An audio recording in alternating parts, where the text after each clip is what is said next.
Good morning all of you. स्वागत है आपका मेरी YouTube channel simmering star classes में। मैं हूं आपकी एजुकेटर ममता उपाध्याय।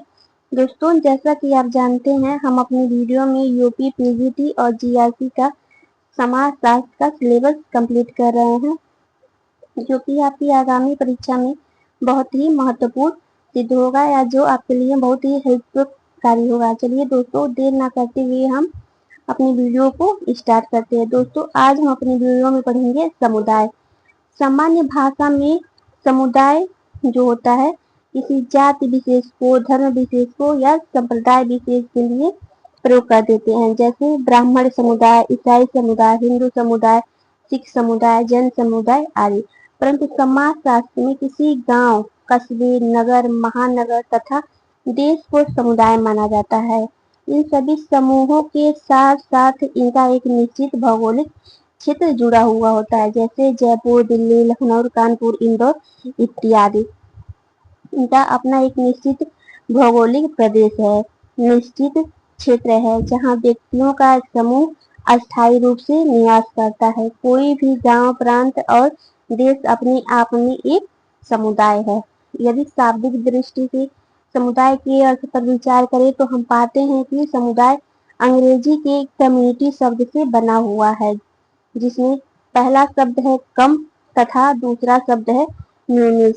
कम का अर्थ होता है टुगेदर अर्थात एक साथ, और म्यूनिस का अर्थ होता है सर्विंग अर्थात सेवा करने से है। इन शब्दों के आधार पर समुदाय का तात्पर्य साथ साथ मिलकर कार्य करने से है। अन्य शब्दों में समुदाय का अर्थ व्यक्तियों के ऐसे समूह से है जो निश्चित भूभाग पर साथ साथ रहते हैं और वे किसी एक उद्देश्य के लिए नहीं बल्कि सामान्य उद्देश्यों के लिए इकट्ठा रहते हैं। उनका संपूर्ण जीवन सामान्यतः यही व्यतीत होता है। दोस्तों, अब हम समुदाय की परिभाषा को देखेंगे।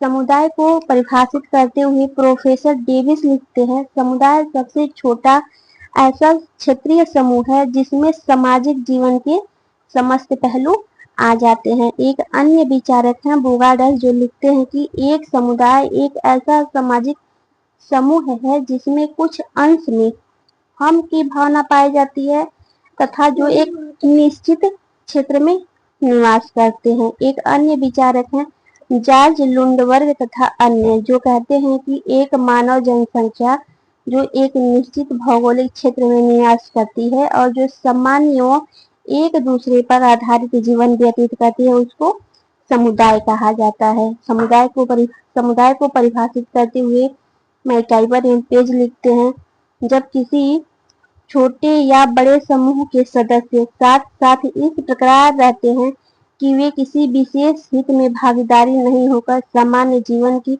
मूलभूत दशाओं या स्थितियों में भाग लेते हैं, तो ऐसे समूह को हम समुदाय कहते हैं। समुदाय सामान्य जीवन जीवने में भागीदार लोगों का ऐसा समूह है जो किसी निश्चित भौगोलिक क्षेत्र में निवास करता है और जिसमें हम की भावना पाई जाती है। समुदाय के आधार या तत्व। समुदाय के आधार या आवश्यक तत्व में दोस्तों सबसे पहला जो आधार है वो है व्यक्तियों का समूह। किसी भी समुदाय के लिए व्यक्तियों का समूह प्रथम आ सकता है, जैसे कि व्यक्ति के बिना ना तो सामान्य जीवन की कल्पना की जा सकती है और ना ही सामुदायिक भावना की। अतः व्यक्तियों का समूह समुदाय के लिए या समुदाय के निर्माण के लिए प्रमुख आधार माना जाता है। दूसरा आधार है दोस्तों निश्चित भौगोलिक क्षेत्र। प्रत्येक समुदाय के लिए एक निश्चित भौगोलिक क्षेत्र का होना भी आवश्यक है। जब तक कोई निश्चित भौगोलिक क्षेत्र निवास सामान्य भौगोलिक स्थिति में निवास नहीं करता है, तब तक उसे समुदाय नहीं कहा जा सकता। जैसे किसी गांव, नगर या राष्ट्र को इसलिए समुदाय कहा जाता है क्योंकि इनका प्रत्येक का अपना अपना एक निश्चित भौगोलिक क्षेत्र होता है, जहाँ पे लंबे समय से लोगों का समूह जो है एक साथ रहता है और वहाँ पे सामान्य गतिविधियों में भाग लेता है और उनमें अपनत्व की भावना पाई जाती है।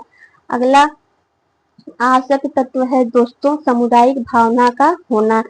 इसे हम की भावना के नाम से भी पुकारते हैं। जो सामुदायिक भावना है इसे हम की भावना भी कह सकते हैं। समुदाय के निर्माण के लिए व्यक्तियों की समूह तथा निश्चित भौगोलिक क्षेत्र के अलावा सामुदायिक भावना का होना भी अत्यंत आवश्यक है। सामुदायिक भावना का तात्पर्य हम एक हैं, यह हमारा समुदाय है, हम इसमें अन्य समुदायों से नहीं बल्कि ये हमारा समुदाय है तो हम इसके सुख दुख में सामान्य रूप से भागीदारी है। हम सब एक संगठित रूप में कार्य कर रहे हैं और हम एक साथ निश्चित भौगोलिक क्षेत्र में निवास करने वाले हैं, इसलिए हमारे अंदर हम की भावना पाई जाती है। जब तक निवास करने वाले लोगों में ऐसी भावना नहीं रहती है तब तक हम समुदाय नहीं कह सकते हैं। समुदाय के अंतर्गत 3 बातें या 3 विशेषताएं पाई जाती हैं। सबसे पहला हम की भावना, दूसरा दायित्व निर्भर और तीसरा निर्भरता की भावना। हम की भावना अर्थात समुदाय के सदस्यों में परस्पर लगाव एवं भाईचारे की भावना पाई जाती है, जो उन्हें एकता के सूत्र में बांधे रखती है। दायित्व निर्भर यानी कि एक समूह के सदस्य मिलकर सामूहिक रूप से सहयोग करते हैं या सामूहिक रूप से मिलकर कार्य करते हैं।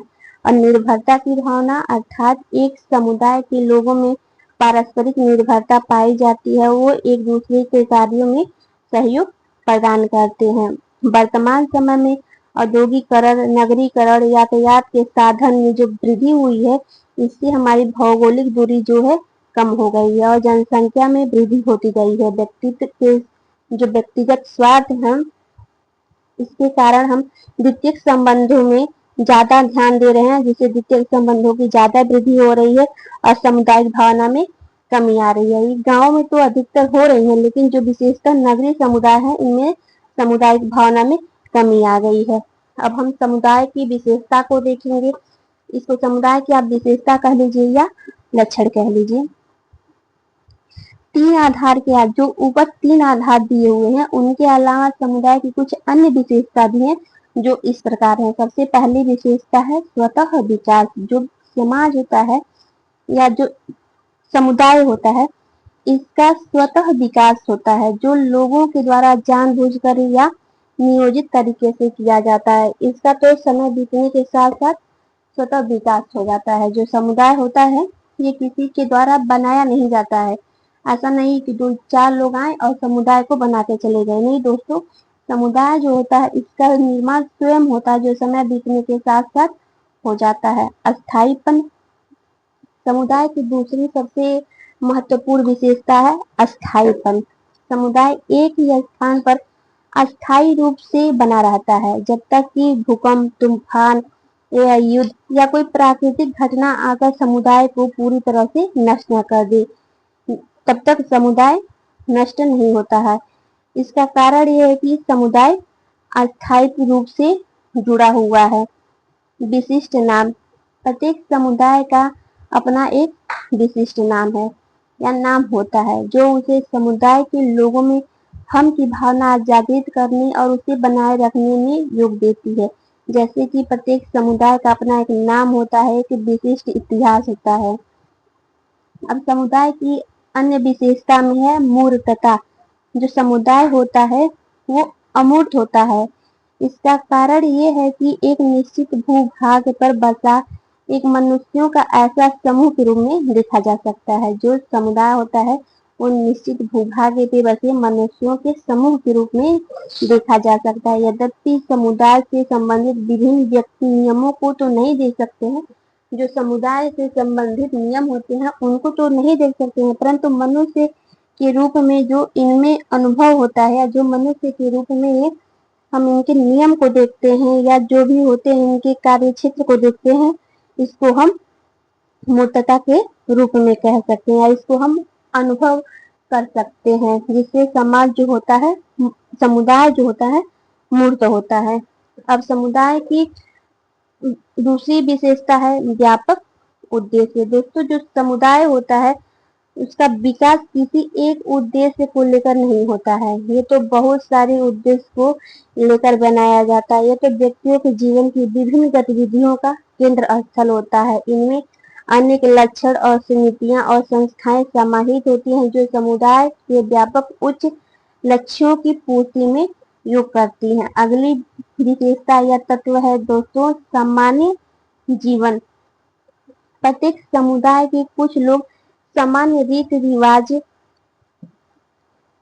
परंपराएं, विश्वास, उत्सव, त्योहार तथा संस्कार आदि होते हैं। जो समुदाय होता है सामान्यतः इनमें अपना अपना जो होता है, इनका अपना एक रीति रिवाज होता है, परंपरा होती है, त्योहार होता है, उत्सव होता है आदि, जो उसे समुदाय के लोगों के जीवन में एक रूपता उत्पन्न कर देता है। जो ये रीति रिवाज होते हैं, परंपराएं होते हैं, संस्कार होते हैं, लोगों के जीवन में एक रूपता को पैदा कर देते हैं, जिससे समुदाय में एक ही व्यक्ति की आर्थिक, सामाजिक, राजनीतिक और धार्मिक, संस्कृति आदि आवश्यकताओं की पूर्ति हो जाती है। जिससे जो व्यक्ति होता है, जो समुदाय में रहता है, उनकी सारी आवश्यकताएं एक ही समुदाय में पूरी हो जाती है, उसकी संपूर्ण जीवन व्यतीत होता है। जो व्यक्ति होता है इसी समुदाय में उसका संपूर्ण जीवन जो होता है व्यतीत हो जाता है।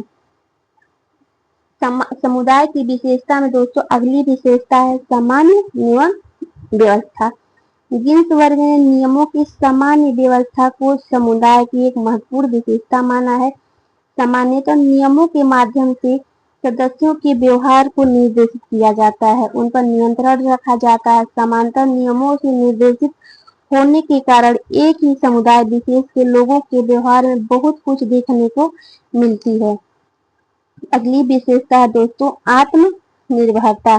समुदाय को एक आत्मनिर्भर समूह के रूप में माना गया, जो अपने सभी आवश्यकताओं की पूर्ति स्वयं कर लेता है। इसका तात्पर्य यह है कि उसे किसी अन्य समुदाय पर निर्भर रहने की आवश्यकता नहीं पड़ती है। समुदाय की यह विशेषता आदिम समुदाय या जनजातीय समूहों में भी पाई जाती है, वर्तमान समय में बड़े बड़े समुदाय में नहीं। जो छोटे समुदाय हैं या जो आदिम समुदाय थे उनमें ही ये विशेषता पाई जाती है। आजकल के जो बड़े समुदाय हैं उनमें नहीं ये विशेषता पाई जाती है। आजकल तो जैसे छोटे ग्राम हैं उनमें भी अलग अलग छोटे छोटे समुदाय बन गए हैं और वो दूसरे समुदाय पर निर्भर रह रहे हैं। अनिवार्य सदस्यता। दोस्तों जो समुदाय की एक और विशेषता है वो है अनिवार्य सदस्यता। प्रत्येक व्यक्ति का किसी न किसी समूह का सदस्य अवश्य होता है। जो व्यक्ति होता है वो किसी न किसी समूह में सदस्य अनिवार्य रूप से रहता है। अब दोस्तों हम देखेंगे समुदाय का परिवर्तित स्वरूप। आधुनिक युग में नगरीकरण, औद्योगिकरण या यातायात के साधनों और संचार के साधनों के विकास के कारण जो व्यक्तिगत संबंधों की बहुलता है वो देखने को मिल रही है और इसमें काफी कुछ बदलाव आ गया है। जो ऊपर विशेषताएं वर्णित थी वो समुदाय में अब नहीं पाई जा रही है। वर्तमान समय में समुदाय की विशेषताओं में निम्नलिखित परिवर्तन आए हैं, जिसमें सबसे पहला परिवर्तन है अब समुदाय का आकार या भौगोलिक विस्तार काफी बढ़ चुका है। सभ्यता के विकास के साथ साथ छोटे समुदाय अब बड़े समुदाय में बदल गए हैं। दूसरा दोस्तों समुदाय का परिवर्तित स्वरूप ये है, इसमें दूसरा सबसे परिवर्तन ये हुआ कि आत्मनिर्भरता में कमी आ गई और आज तो अधिकांश समुदाय औद्योगिकरण, नगरीकरण, श्रम विभाजन एवं विशेषीकरण आदि कारणों से अन्य समूहों पर या अन्य समुदायों पर निर्भर हो गया है। जो तीसरी परिवर्तन हुई है दोस्तों वो है सामुदायिक भावना में परिवर्तन। जहां कुछ समय पूर्व प्रत्येक समुदाय का अपना दृढ़ सामुदायिक भावना में बंधे हुए लोग रहते थे, वहां अब यह भावना कम हो गई है या सीमित हो गई है। वर्तमान में व्यक्ति आर्थिक, सामाजिक, राजनीतिक, धार्मिक आदि कारणों से अन्य समुदाय के साथ घनिष्ठ रूप से संबंधित नहीं है। अगली विशेषता है दोस्तों जो अगला परिवर्तित स्वरूप है वो इस प्रकार है कि वर्तमान समय में बड़े बड़े समुदाय को सामान्य जीवन का क्षेत्र कहना कठिन है, क्योंकि यह तो अलग अलग क्षेत्रों में, वर्गों में या अलग अलग प्रकार के जीवन को देखने को मिल रहा है। जो बड़े बड़े समुदाय थे अब उनका जो आकार है सामान्यतः बदल गया है। ये अब छोटे छोटे क्षेत्रों में और अलग अलग वर्गों में देखने को मिलते हैं। अब तो ये भी नहीं कहा जा सकता है कि जो समुदाय होता है वो भौगोलिक अब तो यह कहा जा सकता है कि आज की बदलती हुई परिस्थिति में समुदाय के आधारों या विशेषताओं में निम्न परिवर्तन हुआ। पहला, समुदाय जो होता है व्यक्तियों का समूह, जो इसमें परिवर्तन हुआ है। इसकी विशेषता में जो व्यक्तियों का समूह है, इसकी विशेषता में भी परिवर्तन हुआ है। दूसरी इसकी विशेषता जो थी निश्चित भौगोलिक क्षेत्र तथा सामुदायिक भावना, इसमें कमी आ गई है। अब तो इच्छाएं, आकांक्षाएं एवं हित ही समुदाय के अंतर्गत महत्वपूर्ण तत्व माने गए हैं। जो दोस्तों समुदाय की सबसे पहली विशेषता थी व्यक्तियों का समूह, निश्चित भौगोलिक क्षेत्र तथा सामुदायिक भावना, अब इन तीनों में कमी आ गई है। अब तो अपनी इच्छा के अनुसार ही इंसान समुदाय के अंतर्गत रहता है। अब सीमावर्ती समुदाय के कुछ उदाहरण को दोस्तों हम देखेंगे। सीमावर्ती समुदाय किसको कहते हैं, चलिए दोस्तों हम देखते हैं। ग्राम जनजातीय समूह, जो एक क्षेत्र विशेष में बसा होता है उसको हम जनजातीय समूह कहते हैं। कस्बा, नगर, राष्ट्र आदि समुदाय के उदाहरण हैं। इनमें समुदाय के प्रमुख आधार और अनेक विशेषताएं मौजूद हैं। इसके अतिरिक्त कुछ समूह अथवा संगठन ऐसे हैं जिसके संबंध में यह भ्रम पाया जाता है कि वे समुदाय हैं या नहीं। इसका कारण यह है कि उनमें समुदाय की कुछ विशेषताएं तो पाई जाती हैं और कुछ नहीं। ऐसे समूह जिनमें समुदाय होने का संबंध में भ्रम है, परंतु जिनमें समुदाय की विशेषताएं अवश्य रूप में पाई जाती हैं, सीमावर्ती समुदाय के अंतर्गत आता है। दोस्तों ऐसे समुदाय को हम उदाहरण के रूप में समझते हैं। सबसे पहला जाति। क्या जाति एक समुदाय है? चलिए दोस्तों हम देखते हैं जाति समुदाय है कि नहीं है। जाति में समुदाय की विशेषता पाई जाती है। उदाहरण के रूप में जाति भी व्यक्तियों का ऐसा समूह है और इनमें साथ ही साथ अपनत्व की भावना भी पाई जाती है, हम की भावना पाई जाती है, सामुदायिक भावना भी पाई जाती है। प्रत्येक जाति का अपना एक विशिष्ट नाम होता है। जाति किसी हित या उद्देश्य को लेकर नहीं बनाई जाती है, बल्कि अपने सदस्यों के समान हित या उद्देश्य को लेकर बनाई जाती है या अपने सदस्यों के हित या उद्देश्य के लिए काम करती हैं। इसके अलावा प्रत्येक जाति जो होती है कुछ समान नियमों को भी मानती है, जिनके माध्यम से सदस्यों के व्यवहारों को नियंत्रित किया जाता है। इन विशेषताओं के आधार पर भौगोलिक क्षेत्र का जाति में पूर्णतः अभाव पाया जाता है। एक जाति के लोग विभिन्न भौगोलिक क्षेत्र में फैले होते हैं। इसके अलावा इनमें अनेक उपजातियां भी बटी होती हैं और ऐसी स्थिति में सामुदायिक भावना जाति के लिए केंद्रित न होकर उपजातियों में बट जाती है। ये तो कुछ ऐसे कारण जिनकी वजह से जाति को समुदाय नहीं माना जा सकता है। अब अगली जो समुदाय मानने और न मानने की सीमावर्ती उदाहरण है वो है जेल या बंदी गृह। दोस्तों क्या हम जेल को एक समुदाय मान सकते हैं? चलिए दोस्तों देखते हैं क्या जेल को समुदाय माना जा सकता है। जेल व्यक्तियों का एक ऐसा समूह है जिसमें इसके जो सदस्य होते हैं या जेल में जो लोग रहते हैं, इसमें निश्चित भौगोलिक क्षेत्र तो होता है, लेकिन जेल में निवास करने वाले लोगों में कुछ मात्रा में सामुदायिक भावना में कमी पाई जाती है।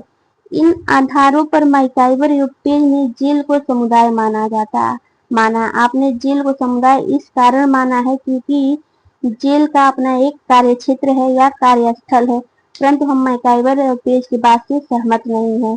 जेल को समुदाय मानने के मूर्त में अपूर्ण असहमत है। जेल में अब समुदाय की अनेक विशेषताएं नहीं पाई जाती हैं। इसे समुदाय कैसे माना जा सकता है? इसे समुदाय नहीं माना जा सकता है। इसे समुदाय नहीं मानने के निम्नलिखित कारण जो है इस प्रकार है। सबसे पहला कारण ये है दोस्तों कि जो जेल होता है जेल के कैदियों में हम की भावना जो होती है नहीं पाई जाती है, और जेल के जो प्रत्येक कैदी होते हैं उनमें अपनत्व की भावना भी नहीं होती है, उनमें लगाव भी नहीं पाया जाता है।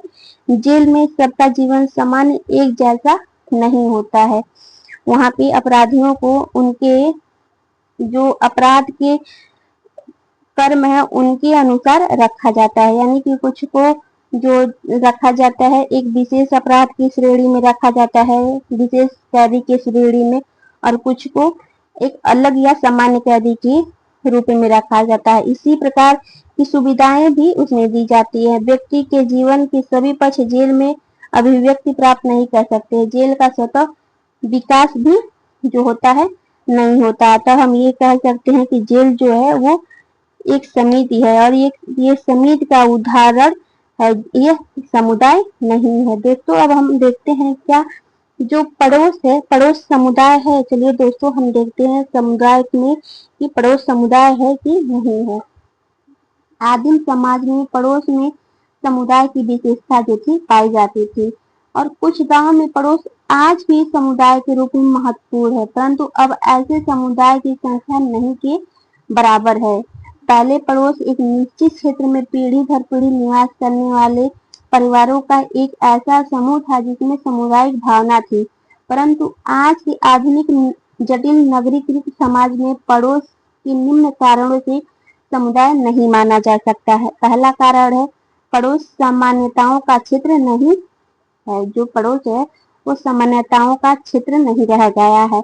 नगरीय क्षेत्रों के पड़ोसियों में हम की भावना का भी अभाव पाया जाता है। जो नगरीय क्षेत्र के पड़ोसी हैं उनमें हम की भावना का जो होता है अभाव पाया जाता है। तीसरी विशेषता है दोस्तों, आजकल तो पड़ोसी का भी स्वतः निर्माण हो जाता है, जैसे बैंक कॉलोनी के पड़ोसी हो गए या मजदूर बस्तियां हो गए इत्यादि जो है, जिसको अपने आप से बना लिया जाता है, जिसमें व्यक्ति अपनी इच्छा अनुसार अपने पड़ोस को चुन लेता है। यहाँ नियमों की कोई समान व्यवस्था नहीं पाई जाती है जो व्यक्ति के व्यवहार को नियंत्रित करे और उन्हें एकता के सूत्र में बांधे। इन सब कारणों की वजह से विशेषतः नगरीय समुदाय में और कुछ अपवादों को छोड़ दे तो ग्रामीण समुदाय में भी पड़ोस को अब समुदाय नहीं कहा जा सकता है। चलिए दोस्तों हम समुदाय के प्रकार को देखते हैं। प्रोफेसर डेविस ने बताया है कि जो समुदाय है वो 4 भागों में बटा हुआ है, या जो समुदाय है इसमें 4 कसौटियां हैं जो इस प्रकार हैं। पहली, जनसंख्या का आकार। दूसरी, समुदाय के चारों ओर के प्रदेश का विस्तार, संपत्ति एवं आबादी। तीसरा, संपूर्ण समाज में समुदाय के संगठन का प्रकार। इन तत्वों के आधार पर आदिम समुदाय के विभिन्न प्रकारों के बीच, आदिम और सभ्य समुदाय के बीच तथा ग्रामीण और नगरीय समुदाय के बीच अंतर को स्पष्ट करने की क्षमता पाई जाती है। सबसे पहले प्रोफेसर डेविस ने आदिम जत्थों और गांव में अंतर स्पष्ट किया है। जो प्रोफेसर डेविस है उन्होंने आदिम और गांव में जो है इसमें अंतर स्पष्ट किया है।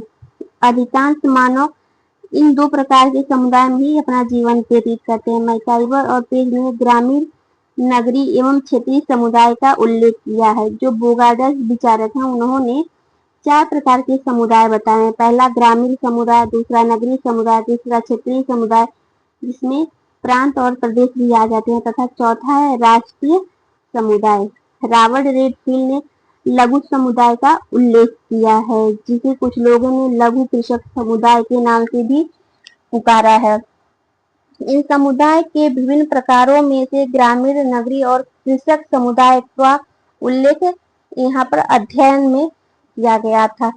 अगला दोस्तों हम देखेंगे समुदाय और सीमित में अंतर। सबसे पहले हम समुदाय को देखेंगे, उसके बाद हम समिति को देखेंगे। दोस्तों जो समुदाय होता है, समुदाय के लिए निश्चित भूभाग या क्षेत्र का होना आवश्यक होता है।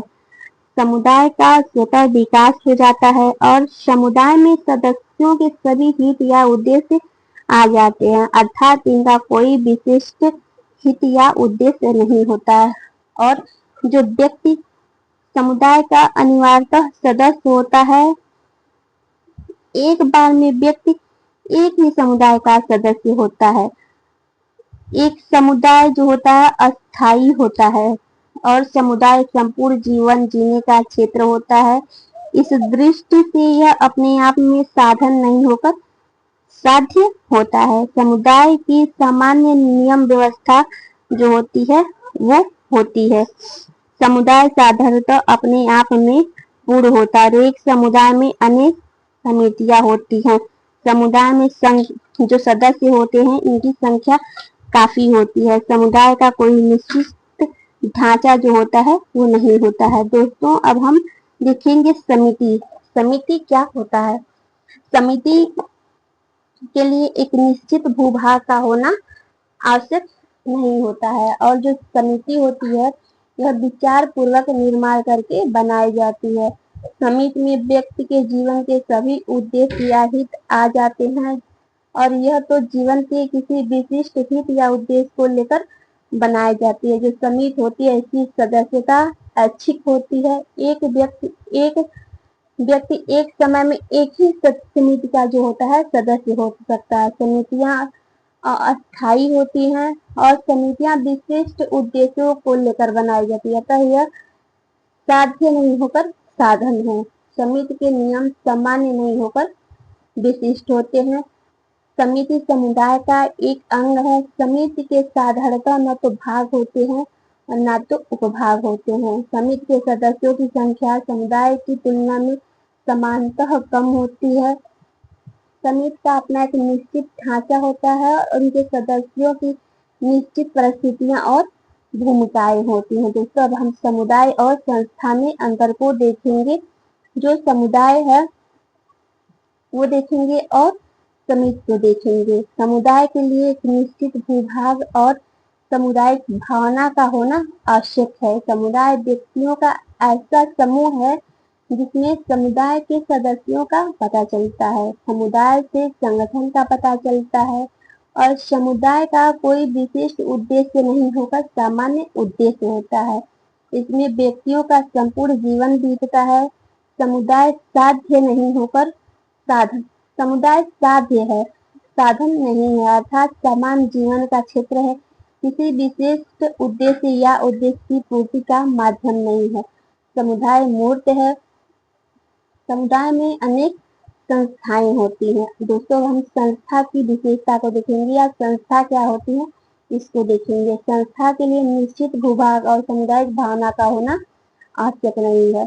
संस्था जो होती है व्यक्तियों का समूह न होकर नियमों, विधि विधानों और कार्य प्रणालियों का एक समूह होता है। यह एक व्यवस्था होता है। संस्था से नियम और कार्य प्रणालियों का पता चलता है। संस्था से संगठन का नहीं बल्कि कार्य प्रणालियों का पता चलता है। संस्था किसी विशिष्ट उद्देश्य या आवश्यकताओं की पूर्ति को विकसित करने के लिए होती है। संस्था जो होती है अमूर्त होती है। संस्था स्वयं समुदाय नहीं होकर सामाजिक जीवन का अंग है, आवश्यकता है या उद्देश्य की पूर्ति का माध्यम है। दोस्तों आपको मेरा वीडियो कैसा लगा आप हमें जरूर बताएं और हमारे चैनल सिमरिंग स्टार क्लासेज